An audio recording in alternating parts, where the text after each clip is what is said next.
महापालिका निवडणुकांची प्रचाराची रणधुमाळी संपली आहे. एक दिवसावरती मतदान आलंय. दरम्यान आपल्या सोबत राज्याचे माजी मुख्यमंत्री, सध्याचे उपमुख्यमंत्री आणि शिवसेनेचे मुख्य नेते एकनाथजी शिंदे आहेत. सर, स्वागत आहे तुमचं लोकमतमध्ये. धन्यवाद. खूप मॅरेथॉन प्रचार झाला, खूप प्रतिसाद मिळाला. समाधान वाटतंय? हो, समाधान आहे.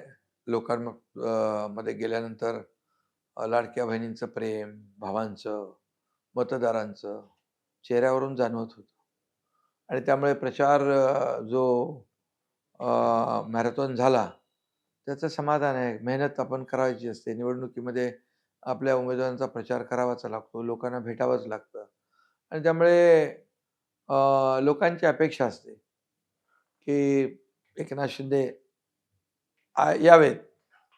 सगळीकडे तर पोहोचता येत नाही. मग काही ठिकाणी मंत्री पोहोचतात, नेते पोहोचतात. पण मॅक्सिमम ठिकाणी मी प्रयत्न करतो की पोहोचण्याचा. तर मला एकंदरीत या निवडणुकीमध्ये एक पॉझिटिव्ह अनुभव आहे. मागच्या वर्षी लोकसभा निवडणूक तुम्हाला 7 जागा मिळाल्या, चांगलं यश मिळालं. त्यानंतर विधानसभा निवडणूक आली, अपेक्षेपेक्षा चांगलं यश मिळालं. आत्ता नगर परिषद आणि नगरपंचायती तिथंही यश मिळालं आणि आता ही महापालिका निवडणूक.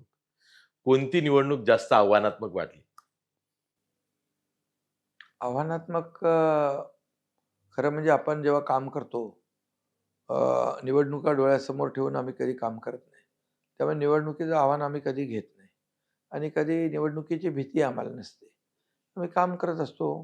कामाचं लोकांनाही माहीत असतं, हे काम करणारे लोक आहेत आणि त्यामुळे शेवटी अ, आणि मी नेहमी भेटत असतो लोकांना. माझी ॲक्सेसिबिलिटी आहे आणि मार्केटमध्ये क्रेडिबिलिटी आहे. त्यामुळे तसं आव्हान वगैरे काही मला निवडणुकीचं वाटत नाही. म्हणजे जस्ट तुम्ही प्रचाराला जाता, लोकं तुमच्या सोबत येतायत आणि ॲक्सेप्टन्स लोकांचं जास्त आहे. आहे ना. सर, तुम्ही शिवसेनेत उठाव केला, बहुमत तुमच्याकडे होतं, शिवसेना पक्ष तुमच्याकडे आला, त्यानंतर तुम्ही मुख्यमंत्री बनलात आणि निवडणुका दर निवडणुका तुम्ही तहात जिंकता. आत्ता ही महापालिका निवडणुकीला 90 जागा तुम्ही मुंबई महापालिकेच्या खेचल्या जागा वाटपात. ठाण्यामध्ये 40च जागा भाजपला दिल्या. कल्याण डोंबिवलीमध्ये सुद्धा तुम्ही 7-8 जागा जास्तच घेतल्या आणि जिथं तुम्हाला असं वाटलं नवी मुंबईमध्ये, की युती नकोय, तुम्ही युती नाकारली. हे तहात जिंकणं कसं होतं आणि तेही भाजपसोबत? नाही बघा ह्याच्यामध्ये मुंबईमध्ये 227 जागा होत्या. त्यामध्ये बरेचसे 60 पेक्षा जास्त लोक आमच्याकडे सिटिंग कॉर्पोरेटर आले होते. उबाटाचे होते, इतरही पक्षांचे होते. आता हे लॉजिक जे आहे, ते 60 पासून सुरू झालं आणि त्यानंतर मग आम्ही कुठे सेकंड नंबरला आहोत, कुठे आम्ही जिंकू शकतो जागा, कुठे भाजप जिंकू शकते. शेवटी तेही कॅल्क्युलेशन आम्ही केलं आणि लॉजिकवर आम्ही निगोशिएशन झालं आमचं आणि कुठेही असं अडचण काही आली नाही. मग नंतर आम्ही शेवटी मुख्यमंत्री महोदय देवेंद्रजी आम्ही बसलो आणि शेवटी काय महायुती अ, जिंकणं महत्त्वाचं आहे. सीट शेअरिंग, सीट कोणाला किती मिळाल्या यापेक्षा मुंबईला तुम्हाला काही द्यायचं असेल, मुंबई एक जागतिक दर्जाचं शहर बनवायचं असेल, तर महायुतीची सत्ता आवश्यक आहे. केंद्रामध्ये अ, महायुती आहे, इथेही महायुती राज्यात आहे आणि मुंबई महापालिकेत देखील महायुती आली पाहिजे. हा उद्देश आम्ही डोळ्यासमोर ठेवला आणि ही निवडणूक आम्ही विकासाचा अजेंडा घेऊन चाललोय. डेव्हलपमेंटचा अजेंडा घेऊन पुढे चाललोय. कारण कंपॅरिझन लोकच करतील. 20-25 वर्षाची सत्ता आणि 3.5 वर्षाचं केलेलं काम. आम्ही. हं, हं, हं. सर, मुंबई महापालिकेचा विचार करता 90 जागा लढताना तुम्ही किंगमेकर ठरू शकता जर का महायुतीचा महापौर येत असेल तर.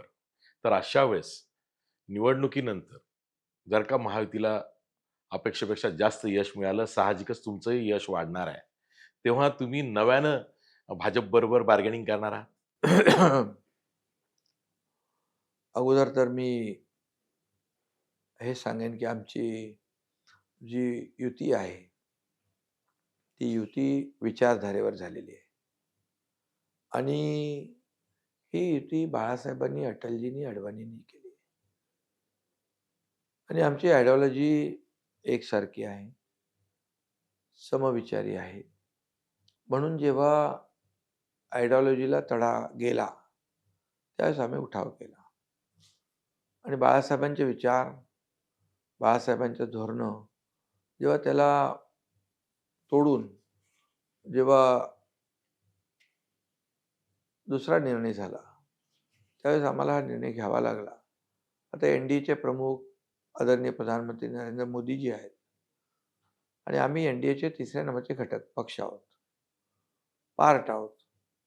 त्यामुळे मोदीजी देखील एनडीए मजबूत कसं होईल यावर भर देत आहेत आणि त्याची प्रचिती आम्हाला येते आहे की जेव्हा काही बैठका असतात तेव्हा बोलवणं, विश्वासात घेणं आणि यामुळे बार्गेनिंग जी आहे, मी बार्गेनिंग करणारा माणूस नाही आहे.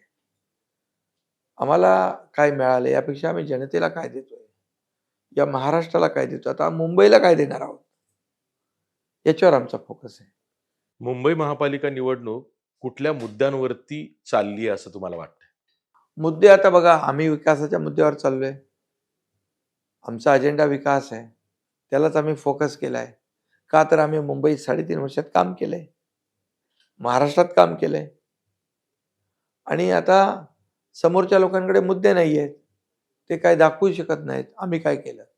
मग त्यांनी मराठीचा मुद्दा उचलला, मग मुंबई महाराष्ट्रापासून तोडणार, हे जुने मुद्दे 12ला पण 17ला पण त्याच्या अगोदर पण. पण मग म्हणाले आता शेवटची मुंबईकरांची लढाई आहे, ही मुंबई मराठी माणसाच्या अस्तित्वाची लढाई आहे. मराठी माणसाचं काय अस्तित्व, खरं म्हणजे जे बोलतात त्यांच्या अस्तित्वाची लढाई आहे.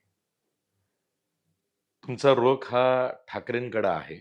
दोन्ही ठाकरे एकत्र येऊ शकतात याची जाणीव तुम्हाला कधी झाली? निवडणुकीमध्ये काय कोणीही कोणाबरोबर जाऊ शकतो. राज ठाकरे, उद्धव ठाकरे जवळ आले. काहींचं असं म्हणणं आहे त्यांनी उशीर केला. म्हणजे हिंदी सक्तीच्या मुद्द्यावरती त्यांनी तो विजय मेळावा केला 5 जुलैला. त्यानंतर जवळ-जवळ त्यांनी 6 महिने घेतले युती जाहीर करायला. तुम्ही कसं बघता याकडे? नाही बघा, आम्ही काम करणारे लोक आहोत, रिझल्ट देणारे लोक आहोत आणि असं काही लोकांना वाटलं होतं की असं निवडणुकीत कोणी कोणाबरोबर एकत्र येऊ शकतो लोकशाहीमध्ये, तो विषय नाही आहे. परंतु शेवटी मुंबईकर जो आहे तो शून्य आहे.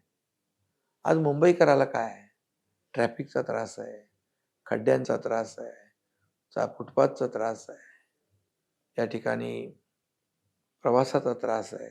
हा कमी कसा होईल हे पाहणारे लोक पाहिजेत. आणि मी मुख्यमंत्री झाल्यानंतर सगळ्यात आधी खड्डेमुक्त प्रवास, मुंबई खड्डेमुक्त करणे यावर फोकस केला. त्याचा रिझल्ट दिसतोय. आता मेमध्ये तर बऱ्यापैकी रस्ते काँक्रीटचे होतील, त्याच्या पुढच्या वर्षभरात तर 100% काँक्रीटचे होतील. खड्ड्यांमुळे किती अपघात झाले, किती बळी गेले. बरं पैसे नाहीत का? STP, छोट्या छोट्या शहरांचे STP बनवतो आपण. ठाण्यात कल्याण डोंबिवलीमध्ये सिवेज ट्रीटमेंट प्लांट आहे, पाणी शुद्ध करण्याची प्रक्रिया. असंच एवढे वर्ष पाणी प्रदूषित काळं पाणी सोडलं जातं, STP नव्हते. आम्ही सुरुवात केली.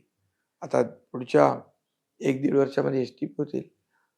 त्याचं काही प्रमाणामध्ये पाण्याचा रियूज होईल, काही जे जाईल समुद्रात शुद्ध जाईल, समुद्र स्वच्छ होईल. त्याचबरोबर मेट्रोला स्टे दिले होते, कारशेडला स्टे दिले होते, आम्ही सगळे स्टे हटवून टाकले. बुलेट ट्रेन तर एकदम बंदच पाडली होती.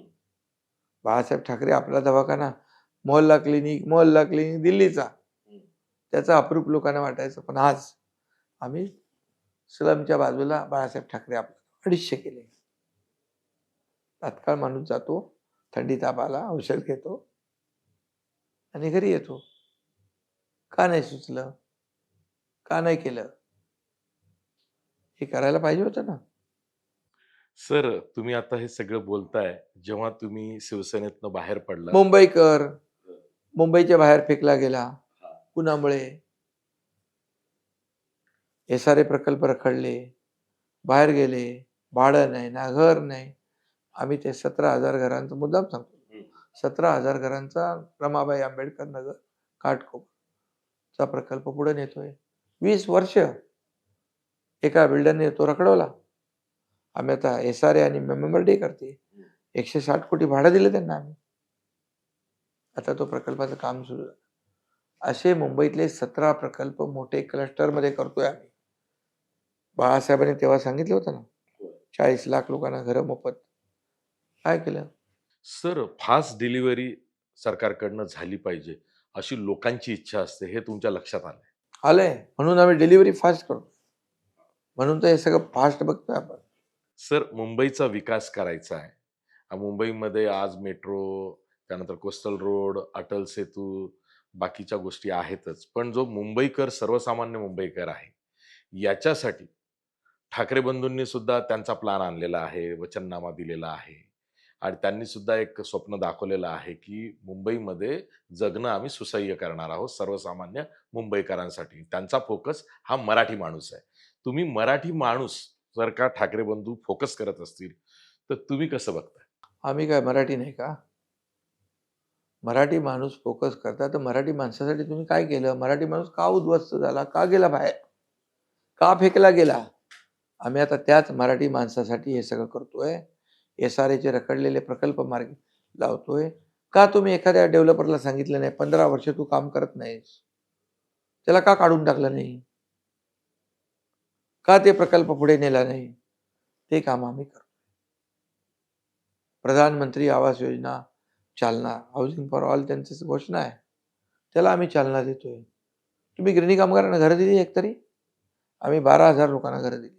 1 लाख लोकांना आता मुंबई आणि MMR परिसरामध्ये घरं देतोय. फक्त मराठी माणूस असं बोलून चालत नाही. मराठी माणसासाठी मराठी माणसं नाहीत का? आज मराठी माणसाला परवडणारं घरं मुंबईत मिळाली पाहिजे. आज तुमचा डिमांड आणि सप्लाय याच्यामध्ये फार तफावत आहे. तुम्ही जेव्हा घरं मोठ्या प्रमाणावर त्याचं निर्माण होईल, त्यावेळेस तुम्हाला परवडणारी घरं देता येतील. मराठी माणसाला परवडणारी घरं, नोकरदार महिला भगिनीला परवडणारी घरं, डब्यावाल्याला घरं, गिरणी कामगाराला घरं. आम्ही 20,000 इमारतींना ओसी नाही, तो देण्याचा आम्ही निर्णय घेतला. त्यात कोण राहतो? सर, या प्रचारादरम्यान राज ठाकरेंनी सर्वांवर टीका केली, सर्वांवर आरोप केले. पण एकनाथ शिंदेंवरती त्यांनी जहरी टीका किंवा आरोप केले नाहीत का? मी असं काही कुठला गुन्हा केलाच नाही ना. मी असं कुणाचं काय म्हणजे कुठला बाबा अ, जमीन घोटाळा किंवा कुठला असा मोठा भ्रष्टाचार किंवा काय, असं तर मी कधी अ, केलेलं नाही. त्यामुळे मला वाटतं काही लोकं जे खोटे आरोप करतात, खोटं बोल पण रेटून बोल, ते त्यांनी टाळलं असेल. निवडणुकीच्या निकालानंतर मुंबई महापालिकेच्या दोन्ही ठाकरे बंधू एकत्र राहतील असं वाटतं? आता निवडणूक तर होऊ द्या. रिझल्ट तर येऊ द्या. सर, तुम्ही विधानसभा निवडणुकीला तुमच्या चेहऱ्यावरती महायुतीनं निवडणूक लढली आणि तुम्हाला अपेक्षेपेक्षा चांगलं यशही मिळालं. भाजपला त्यांच्या अपेक्षेपेक्षा जास्त यश मिळालं. पण बिहारमध्ये नितीश कुमार यांनाच मुख्यमंत्री केलं गेलं. तुमच्या बाबतीत सुद्धा हा न्याय भाजप श्रेष्ठींना करता आला असता. बिहारच्या अगोदर आमची निवडणूक हो, झाली ना. हो. म्हणून बिहारच्या म्हटलं. अगोदर झाली. आणि बघा, आमची लढाई खुर्ची आणि सत्ता नाही आहे. मी स्वतः प्रधानमंत्री महोदयांना फोन केला. गृहमंत्री महोदयांना फोन केला. तुम्ही निर्णय घ्या. मी तुमच्या सोबत आहे. शिवसेना तुमच्या सोबत आहे. किंतु परंतु मनात बाळगू नका. त्यांच्याही पक्षाचे 132 लोक आले. ठीक आहे. पद तर वर खाली होतात, येतात, जातात. त्याला काय? तुमच्यासोबत शिवसेनेचं बरचसं केडर आलं. म्हणजे 13 खासदार आले होते, 40 आमदार आले होते. त्यानंतर निवडणुका झाल्या आणि आज तुम्ही दर निवडणुका जे यश मिळवताय, त्यामुळं महाराष्ट्राभर तुमचा पक्ष जातोय. म्हणजे चांदा ते मागच्या बांधा. होय. मागच्या नगर परिषद, नगरपंचायतीच्या निकालात ते दिसलं. आता महापालिकेलाही तुम्ही ज्या पद्धतीनं अनेक महापालिकांचा प्रचार केलाय. हे आधी सत्ता गेल्यानंतर शिवसेनेत का दिसलं नाही, जे आता दिसतंय? काय कारण असू शकतं? म्हणजे एकत्रित शिवसेना असताना. एक दिसलं नाही ना चित्र. फक्त मुंबईपुरते मर्यादित. मुंबई, उर्वरित महाराष्ट्र काय वाऱ्यावर. आता पण नगर परिषदेमध्ये ना उभाटा दिसली ना महाविकास आघाडी दिसली. मुंबईमध्ये फक्त बैठकांचा जोर सुरू होता. मुंबई ही सोन्याचं अंड देणारी कोंबडी. ही आपण राखून ठेवली तर बाकी आपल्याला काय घेणं देणं आहे? असं नाही चालत. कार्यकर्ता जो महाराष्ट्रातला आहे, ही कार्यकर्त्यांची निवडणूक असते. त्या कार्यकर्त्याच्या मागं उभं राहणं हे नेत्याचं काम असतं, प्रमुखाचं काम असतं.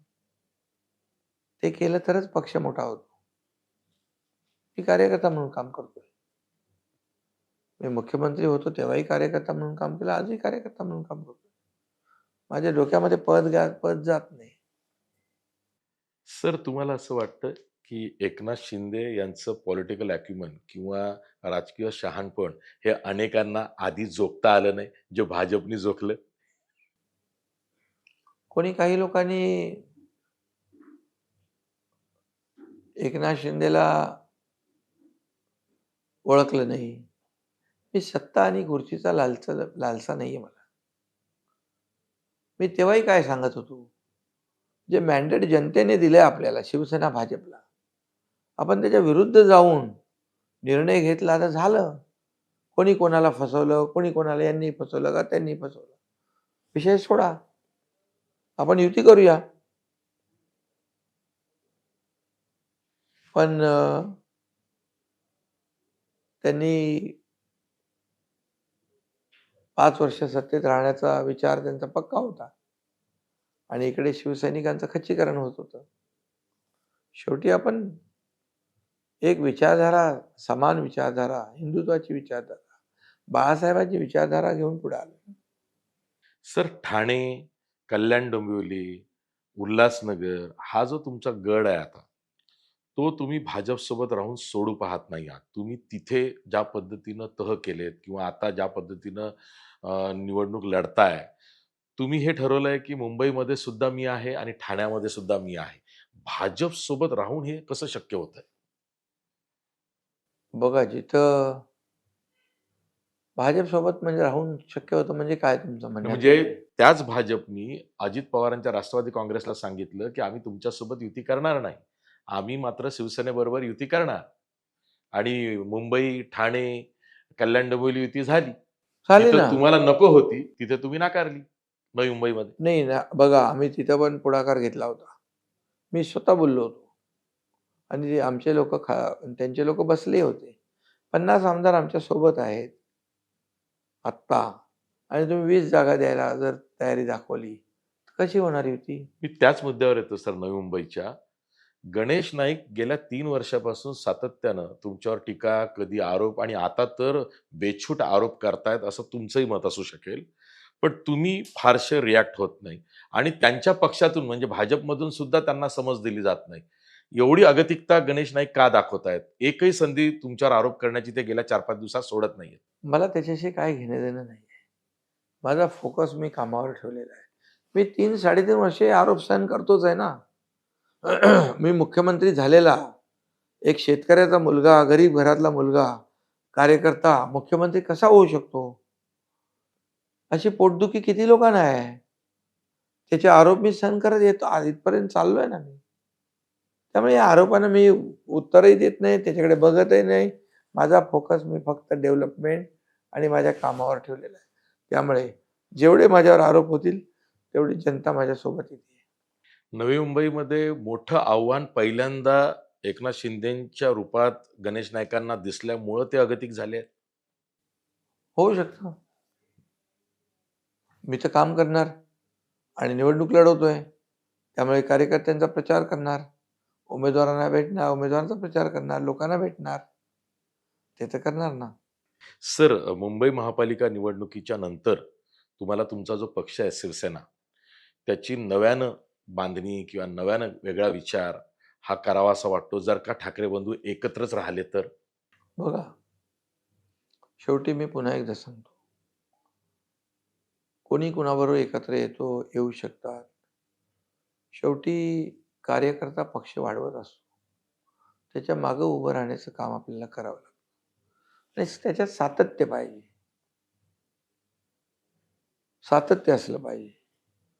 आणि आता तुम्ही म्हणालात ते बरोबर आहे. मुंबई महापालिकेच्या नंतर या सगळ्या महापालिका, जिल्हा परिषद झाल्यानंतर वेळ संघटनेचा आता नवीन पक्ष आहे ना आपला. म्हणजे पक्ष म्हणजे पक्ष आमचाच आहे. पण आता 3-3.5 वर्ष झाली आहेत. 3-3.5 वर्षामध्ये एवढं यश मिळवणं, ही सोपी गोष्ट नाहीये. आता संघटना स्ट्राँग करणं, पक्ष वाढवणं, ह्या सगळ्या गोष्टी तर करायच्याच आहेत. सुप्रीम कोर्टात सुद्धा खटला प्रलंबित आहे. त्या निकालाकडं जर का आला, तर काय बघताय तुम्ही? बघा, लोकशाहीमध्ये मेजॉरिटीला महत्त्व आहे. आमच्याकडे वोट शेअर भूभाटापेक्षा जास्ती आहे. लोकसभेतला पण, विधानसभेतला पण, नगर परिषदेतला पण आणि आता महापालिकेतला पण येईल. लेजिस्लेचर आणि ऑर्गनायझेशन, संघटन आणि विधानसभा, इथे आमची ताकद जास्त आहे. तिकडे मताधिक्य आहे. त्यामुळे नियमाप्रमाणे निवडणूक आयोगाने शिवसेना आणि धनुष्यबाण आम्हाला दिलेलं आहे. आणि मला वाटतं मी कोर्टामध्ये आपलं प्रकरण असल्यामुळे त्याच्यावर जास्त भाष्य करू इच्छित. पण बहुमताला लोकशाहीमध्ये महत्त्व असतं. मुंबई महापालिकेच्या निवडणुकीनंतर राज ठाकरे आणि त्यांच्या मनसेचं काय भवितव्य दिसतंय? बघा आत्ताच काही बोलणं आतताईपणाचं होईल. शेवटी जनता जनार्दन ठरवत असतो. कुणी कितीही काही बोललं, अंदाज लावलं, तरीसुद्धा जनतेच्या मनामध्ये काय आहे, हे मतपेटीमध्ये दिसतं. त्यामुळे 16 तारखेला कळेल. तुम्हालाही तुमचा पक्ष वाढवायचा आहे. जेवढा वाढला आहे 3.5 वर्षात, जेवढं यश मिळालंय त्यापेक्षा जास्त मिळवायचं आहे. साहजिकच पक्षात दुसरी फळी सुद्धा तयार होते आहे. तुमचे पुत्र खासदार डॉक्टर श्रीकांत शिंदे किंवा त्यांच्या टीमची किती मदत होते पक्ष कामासाठी किंवा वाढीसाठी? निवडणुकीमध्ये तर सगळीकडेच पोहोचू शकत नाही मी. पण लोकांना अपेक्षा असते मी यावं. पण हे सगळे लोकं सेकंड फळी जी आहे, ती पोहोचतीये. त्यांना सांगितलेलं काम, जबाबदारी पार पाडतायत. शेवटचा प्रश्न राहावला जात नाही म्हणून विचारतो. माजी मुख्यमंत्री, आता सध्याचे उपमुख्यमंत्री, भावी मुख्यमंत्री असा काही योग पुन्हा एकनाथ शिंदेंच्या नशिबात येऊ शकतो का?